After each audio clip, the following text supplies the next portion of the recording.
Hola, ¿qué tal? ¿Cómo están? Bienvenidos a Proyecto Apocalipsis. Un gusto saludarlos. Episodio número 92. Nos vamos acercando ya a los 100. Venimos recorriendo la Biblia desde Génesis 1. Hoy vamos a continuar nuestro estudio, a donde lo dejamos la semana anterior. Es decir, que hoy nos toca arrancar desde el libro de Primera de Samuel, capítulo 18, y vamos a avanzar hasta el capítulo 24. El título del tema de hoy es Acciones que nos alejan de Dios. Acciones que nos alejan de Dios. Cuando pensé en el título en función del abordaje, ¿no? del tema que pensamos a partir de la lectura de estos capítulos, decía, bueno, sería más lindo hacer un título Acciones que nos acercan a Dios, ¿no? Obviamente, pero a veces la negativa también nos indica aquellos caminos que no debemos transitar, ¿no? Aquellos caminos que no son sabios transitar. Por eso, de hecho, algunos de los mandamientos comienzan con un no, algunos de los 10 mandamientos. Por eso hoy vamos a ver acciones, ¿no?, que nos alejan de Dios. El propósito, por supuesto, advertirnos para que nosotros no vayamos por ese camino, para que no practiquemos esas cosas y no nos alejemos de Dios, ¿no?, que es la fuente de vida y de felicidad para nuestras vidas. Como siempre, vamos a recorrer los capítulos de una manera sintética y tratando de sacar lecciones importantes para nosotros. Es también trascendente que ustedes, antes de ver este capítulo, puedan haber visto el capítulo número 90 o el episodio número 90 de Proyecto Apocalipsis, es decir, el de la semana pasada no, sino el del anterior, el del 2 de enero, ¿no? El episodio número 90, porque allí comenzamos a hablar de un personaje llamado Saúl, que fue el primer rey de Israel, y vimos cómo Saúl, lamentablemente, comenzó, ¿no?, a dar una serie de pasos, a una toma de decisiones que lo fueron alejando de Dios, ¿no? Una serie de acciones, podríamos decir, que lo fueron alejando de Dios, ¿no? Él fue desobediente a una orden directa de Dios, él era vengativo, tuvo acciones vengativas, tenía la tendencia a buscar culpables, ¿no? No miraba el error en él, no lo buscaba en él, sino que tenía esa tendencia a buscarlo en los demás, practicaba un formalismo religioso, era negacionista, es decir, no veía lo mal que él estaba actuando y lo mal que él estaba haciendo y que le señalaba el profeta Samuel. Era una persona ególatra, ¿no?, por muchas de sus decisiones. Ese era Saúl. Y bueno, hoy, en el capítulo 18 al 24, tenemos que seguir con este personaje, con Saúl. Así que estaría bueno, si ustedes no vieron el capítulo 90, que vuelvan para atrás, miren el capítulo 90 y después vengan de vuelta y avanzamos con este capítulo para tener un panorama completo de las enseñanzas que podemos aprender de este personaje, ¿no? Para no imitarlo, para no seguir sus conductas ni sus caminos. Primera de Samuel 18, entonces, versículo 17, ahí vamos a comenzar nuestro estudio. Dice que, me voy a rectificar, Primera de Samuel, estaba dando mal la referencia, Primera de Samuel, capítulo 18, versículo 7, ahí vamos a comenzar nuestro estudio. Primera de Samuel, capítulo 18, versículo 7. Ahí está narrado lo que sucede después que David vence a Goliat, lo que vimos también en nuestro episodio pasado, ¿no?, en el episodio 91. Dice que en el versículo 6, que aconteció que cuando volvían ellos, cuando David había vuelto de matar al filisteo, habían salido las mujeres de todas las ciudades de Israel cantando con danzas y panderos, con alegría, y también dice que recibían al rey Saúl, ¿no? Y el versículo 7 dice, y las mujeres danzaban y decían en su canto, esto era lo que exclamaban, decían, Saúl hirió a sus 1000 y David a sus 10.000. La Biblia es clara, dice que en el versículo 8 que Saúl se disgustó en gran manera. Ese dicho desagradó, pues decía, a David le dieron 10.000 y a mí 1000, ¿no? Y acá viene la primera acción que nos aleja de Dios. ¿Cuál es esta acción que podemos vislumbrar en la conducta de Saúl? La envidia, ¿no? La envidia es realmente destructiva, es una de las conductas que más daño causan. De hecho, fue la envidia lo que originó el pecado, lo que originó la rebelión contra Dios, que comenzó no en esta tierra, sino en el cielo, cuando el diablo, que tenía una posición exaltada entre toda la creación, se rebela porque no se conformó con eso, porque él envidiaba a Cristo, envidiaba a Dios, él quería sentarse en el trono de Dios, y esa envidia fue lo que generó la rebelión y todo el desastre, ¿no?, que lleva casi 6.000 años de consecuencia en este mundo, ¿no?, donde el pecado se manifiesta en muerte, en dolor, en llanto, en sufrimiento, y todo comenzó con un acto de envidia. Por eso, qué peligrosa es la envidia, ¿no? Y todos sabemos, ustedes que están escuchando, yo también bien lo sé, todos sabemos que en este mundo la envidia produce mucho daño. La envidia hace que las personas se separen, la envidia hace que las personas se peleen, la envidia hace que las personas levanten falso testimonio, ¿no? La envidia hace que las personas sean malintencionadas con el prójimo. La envidia es terrible, ¿no? Es de lo peor y es una de las causas fundamentales de la rebelión siempre. Lamentablemente, en Saúl se da esta característica, ¿no? Porque a él le molestó, después que David venció a Goliat, en vez de estar contento que Dios le había dado a alguien para vencer a Goliat y para librarlo de los filisteos, en vez de estar contento, Saúl, cuando escuchó los cantos, no le gustó que dijeron Saúl ha matado a miles y David a sus 10.000, ¿no? Y se entristeció y cambió su rostro y cambió su actitud a partir de ahí para con David, fomentado por la envidia. Fíjense el daño, ¿no?, que esto puede hacer.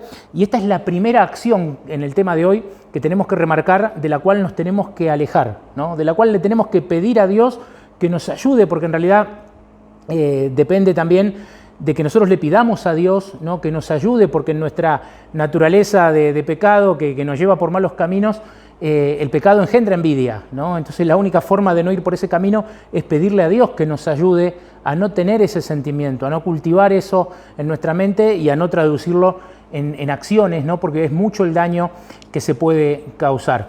Así que es el primer punto que queremos remarcar y quizás el más importante, ¿no?, en el tema que hoy estamos compartiendo. El versículo 9 dice que desde ese día Saúl no miró con buenos ojos a David. Fíjense cómo cambió su conducta y su actitud.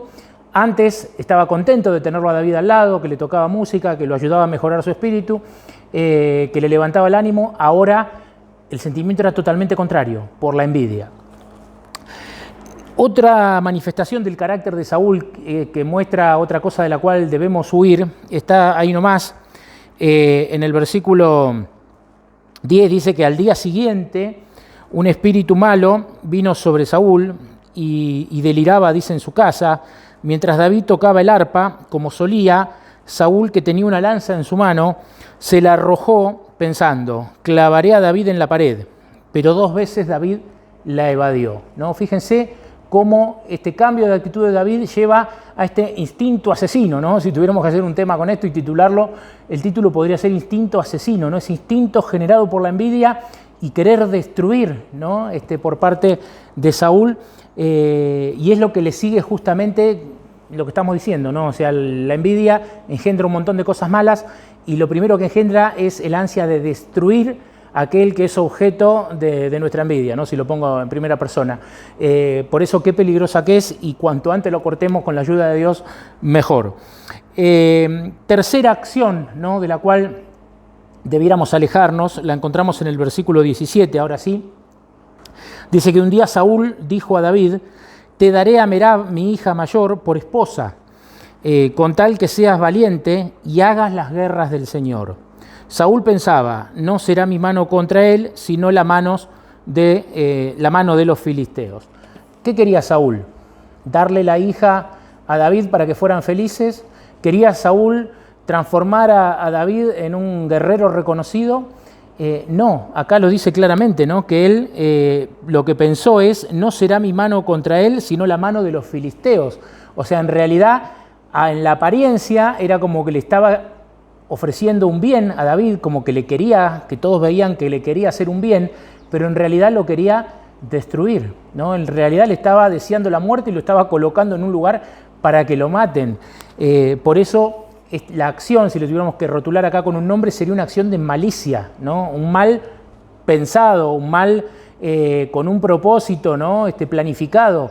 Esto es malicia, ¿no? Y la malicia, que también viene de la envidia, es absolutamente destructiva y es una acción que nos aleja totalmente de Dios. Por eso no extraña, ¿no?, Saúl, con todos los errores que vimos en el episodio 90, los que estamos viendo ahora, cómo va a llegar a su final, que eso lo vamos a ver la semana que viene o la otra, ¿no? Cómo va a llegar a su final y cada uno de esos pasos equivocados que él va dando en su vida y que se va alejando de Dios con estas acciones. Y esto tiene que ser una advertencia para nosotros. Al recorrer, ¿no?, estos capítulos, 1 Samuel 18 al 24, tenemos que tomar nota para que no nos pase lo mismo, ¿no? La Biblia dice que las cosas que se escribieron antes para nuestra enseñanza se escribieron, ¿no?, a fin de que por la paciencia y la consolación de las Escrituras tengamos esperanzas. Romanos 15:4. Esto está escrito para que aprendamos, ¿no?, y no cometamos los mismos errores y las mismas acciones nocivas que acá vemos cometer a Saúl.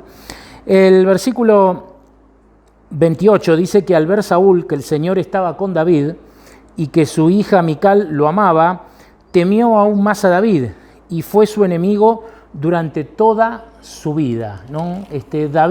Saúl iba a dedicar lo que le quedaba de vida a odiar a David. Qué triste, ¿no? Qué triste dedicar nuestra vida, la vida, ese don supremo que Dios nos regala. Qué triste es dedicar la vida a odiar a alguien, ¿no? Uno dice, bueno, es obvio, pero es obvio. Si hoy nosotros miramos a nuestro alrededor, nuestra sociedad, los discursos de odio, ¿no?, personas que odian a otras, pero con toda su fuerza, ¿hay gente que dedica su vida a odiar? Lamentablemente sí, en nuestra sociedad actual. Así como hay personas que dedican su vida a amar, ¿no?, y dedican su vida a hacer cosas positivas y a ayudar al prójimo y amar al desvalido y amar al que necesita una mano y amar al desprotegido, también hay personas que se dedican a odiar, ¿no?, y a, como una frase que se usa mucho, la frase destilar, ¿no?, a destilar su odio hacia los demás.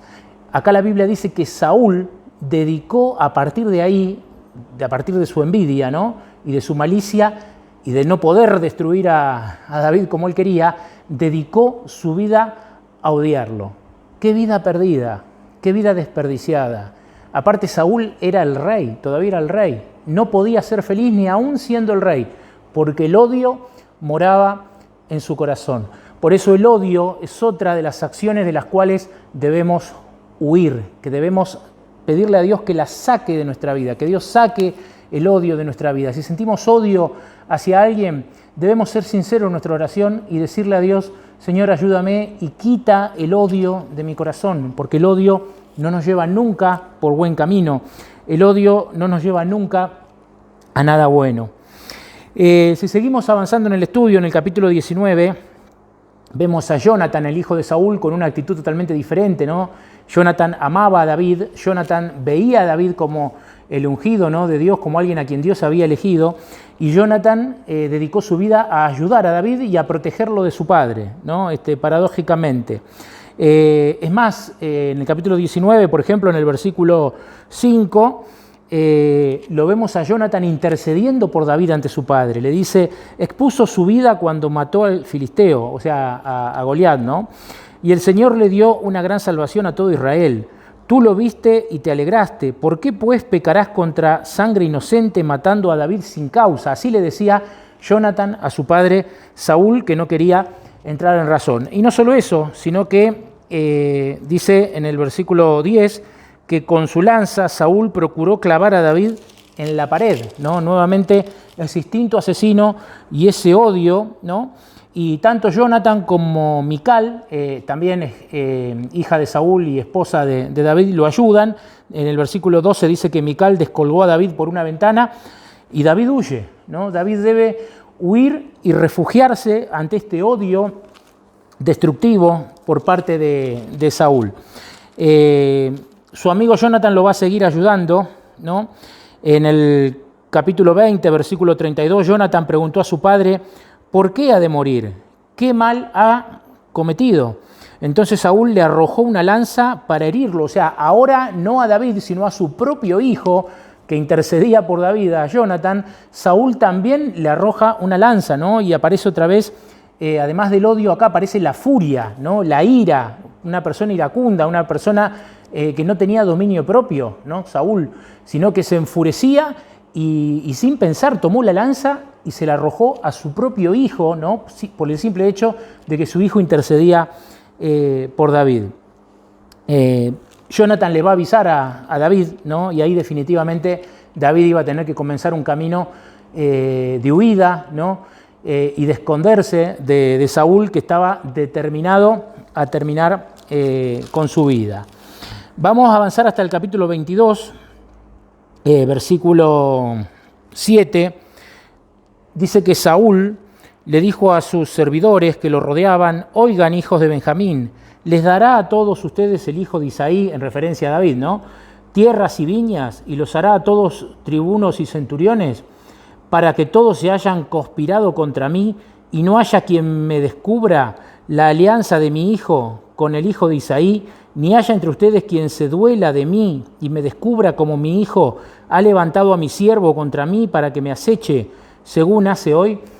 ¿Qué muestra esto acerca de Saúl? Yo acá anoté una palabrita, victimización. O sea, lo que Saúl acá hace es victimizarse, ¿no? El que tenía envidia era él, el que tenía odio era él, el que tenía furia era él. Sin embargo, David no le había hecho ningún mal, y sin embargo él aquí le dice a la gente, le dice: ¿qué han hecho? Dice: para que todos se hayan conspirado contra mí, ¿no? O sea, Saúl veía que todos estaban conspirando contra él, cuando en realidad esto no era así, ¿no? Nadie le había hecho ningún mal, sino que el odio que él sentía lo estaba llevando por ese camino, y ahora lo hacía victimizarse, ¿no? Y la victimización también es algo peligroso, ¿no? Cuando la victimización hace que uno no reconozca sus errores, ¿no? La victimización hace que uno no se dé cuenta que también se pudo haber equivocado, pudo haber hecho algo mal, y empezamos a ver a todos confabulados contra uno, ¿no? Realmente es una actitud peligrosa porque no nos permite reconocer la falta, y si no reconocemos, no hay arrepentimiento, y si no hay arrepentimiento, no hay solución, no hay cambio, ¿no? Y pensamos que todo lo que nosotros hicimos está bien y que somos víctimas, ¿no?, de conspiraciones y de cosas. Es una actitud que nos aleja de Dios también, la victimización, y tenemos que huir de ella, ¿no? Acto seguido, allí a partir del versículo 11, vemos que Saúl mata a 85 sacerdotes, ¿no? Tremendo. Y es una consecuencia lógica de todo lo que venimos viendo hasta aquí. ¿Por qué los mata? Porque él entendía que estos sacerdotes habían ayudado a huir a David.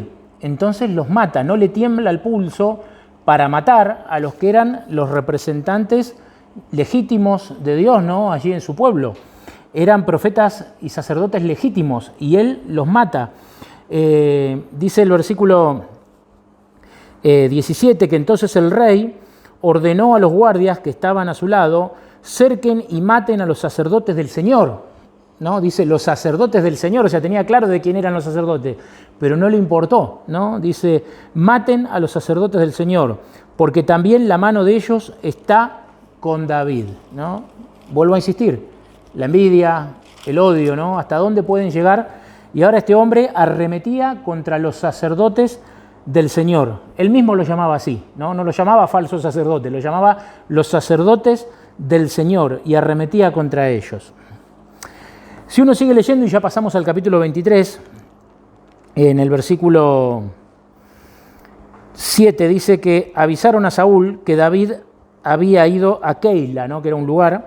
Entonces dijo Saúl: Dios lo ha traído a mis manos, porque está encerrado, habiendo entrado en una ciudad con puertas y cerraduras. La palabrita que yo anoté aquí es presunción, pero bien podría ser otra.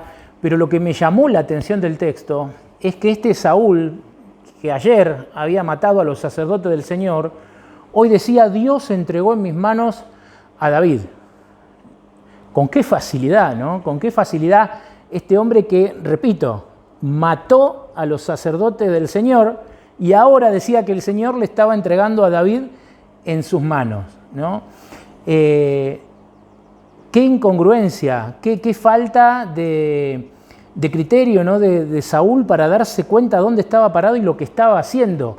Qué negacionismo, ¿no?, de sus actos para pensar que Dios lo iba a bendecir y lo iba a prosperar y lo iba a ayudar, siendo que él venía de matar a todos sus sacerdotes. Sin embargo, las malas acciones endurecen el corazón y van llevando a actitudes como estas. La última que quiero compartir con ustedes en el capítulo 24. Allí en el capítulo 24 se menciona un incidente donde Saúl, en su búsqueda de David, se mete en una cueva, ¿no? Y resulta ser que justo en la cueva que se mete, estaba en el fondo de esa cueva, estaba escondido David, ¿no? Y él no lo sabía, obviamente. Cuando duermen, David se acerca hasta donde estaba él y corta un pedazo de su manto, ¿no? Y se va. Al otro día, cuando Saúl también parte, se le acerca a una distancia prudencial David y le muestra el corte, ¿no? Y demostrándole con eso que había estado en su mano y sin embargo él no había atacado su vida, ¿no? Como si Saúl quería hacerlo con David. ¿Podría David haber matado a Saúl allí en la cueva? Tranquilamente, David podría haber matado. David tenía con qué matar a Saúl allí en la cueva. Sin embargo, David no lo hace. David deja el asunto en manos de Dios y así lo expresa en el capítulo 24, que él prefería dejar el asunto en manos de Dios y no tomar venganza por mano propia, habiendo tenido la oportunidad de hacerlo, ¿no? Con lo cual nos muestra qué distintos que eran Saúl y David. Ante esta situación, claro, se conmueve un poco Saúl, ¿no? Y en el versículo 17, al final del 16 en realidad, dice que alzó Saúl su voz y lloró y dijo a David: más justo eres que yo, me has pagado con bien, habiéndote yo pagado con mal. Te has mostrado hoy que has hecho conmigo bien, pues no me has dado muerte, habiéndome el Señor puesto en tu mano. O sea, acá Saúl reconoce que Dios lo había entregado en las manos de David, ¿no? Dice, porque ¿quién hallará a su enemigo y lo dejará ir sano y salvo? Qué pregunta, ¿no? ¿Quién hallará a su enemigo? ¿Quién tendrá ocasión de terminar con su enemigo y le muestra misericordia? Solamente una persona que está con Dios es capaz de hacer esto, ¿no? Y evidentemente David estaba con Dios. David tenía a Dios en su corazón y no toma venganza por mano propia, ¿no? Por eso Saúl se asombra de esto y dice, ¿quién hallará a su enemigo y lo dejará ir sano y salvo? El Señor te pague con bien por lo que en este día has hecho conmigo. Y ahora, como entiendo que tú has de reinar y que el reino de Israel ha de ser en tu mano firme y estable, ¿no? Le dice, júrame ante el Señor que no destruirás mi descendencia. El versículo 23 dice que entonces David juró a Saúl y se fue a su casa y David y los suyos subieron al lugar fuerte. Parecería un lindo final, ¿no? Parecería un lindo final si la Biblia cortara acá esta historia. Nosotros en los capítulos siguientes vamos a ver que esto fue solamente algo que Saúl dijo desde la emoción, podríamos decir, ¿no? De las circunstancias. Pero no había un perdón real y verdadero en el corazón de Saúl. Ya la semana que viene vamos a ver que Saúl vuelve a perseguir a David. Saúl retoma su instinto asesino, su instinto de querer eliminar a David movido por el odio y por la envidia, ¿no? Qué triste, qué lástima que fuera así, qué lástima que no terminara acá la historia y que esto hubiera sido cierto, ¿no? Que Saúl realmente hubiera entendido en su corazón, se hubiera arrepentido, hubiera perdonado, se hubieran perdonado y bueno, seguramente el final sería un final feliz, ¿no? Como el final de un cuento, pero lamentablemente, insisto, no es así, sino que Saúl después va a volver en sus malas intenciones contra David. Y la acción que veo acá es la de un falso perdón, ¿no? El falso perdón también atenta contra las relaciones humanas. Un perdón basado nada más que en las emociones no funciona a veces y lamentablemente no logra el hermoso fruto que un perdón verdadero sí logra. Queridos amigos y amigas, estas son las acciones de Saúl. Faltan más todavía. Saúl va a caer más bajo de todo lo que hemos visto. Eso lo vamos a ver la semana que viene o la otra, ¿no? Saúl todavía va a caer más bajo, va a ir hasta lo más profundo que un ser humano puede ir en su alejarse de Dios. Huyamos de todo esto. Y a lo mejor nos vamos a olvidar de todos estos puntos, pero no nos olvidemos del primero, porque es el que da paso a todo lo demás, la envidia, ¿no? Quizás esta semana el motivo por el cual debiéramos orar es pedirle a Dios que quite cualquier raíz de envidia de nuestro corazón, ¿no? que quite cualquier raíz de envidia, porque eso nos lleva después a actuar con ira, a proceder mal contra otros, quizás a levantar un falso testimonio. Es lo primero que Dios debe sanar, ¿no?, de nuestro corazón. Así que yo los invito, amigos, amigas, si estamos luchando con esto, si hay alguna situación, ¿no?, que nos da envidia, seamos honestos con Dios, digámoselo, vayamos a Él en oración y pidámosle que saque este sentimiento de nosotros, porque estos caminos siempre terminan mal y la vida de Saúl es un claro ejemplo de ello. No se olviden de compartir el video con algún amigo, con alguna amiga, de darle un me gusta. Estamos contentos, ¿no? Ya estamos cerquita de los 100 episodios, cerquita de los 2 años ininterrumpidos que venimos subiendo un video por semana. Queremos aprovechar para agradecerles a ustedes que nos han ayudado suscribiéndose al canal, compartiendo los videos, dándole un me gusta, y le pedimos que nos puedan seguir ayudando de esa forma para que este mensaje pueda llegar cada vez a mayor cantidad de personas y que con la ayuda de Dios podamos llegar un día, ¿no? Este trayecto es largo, si bien ya llevamos 2 años, creo que nos faltan por lo menos unos 6 más para poder llegar hasta el Apocalipsis, ¿no? Queremos recorrer toda la Biblia, ese es el objetivo que tenemos en este canal. Que Dios los bendiga y que tengan una muy bonita semana.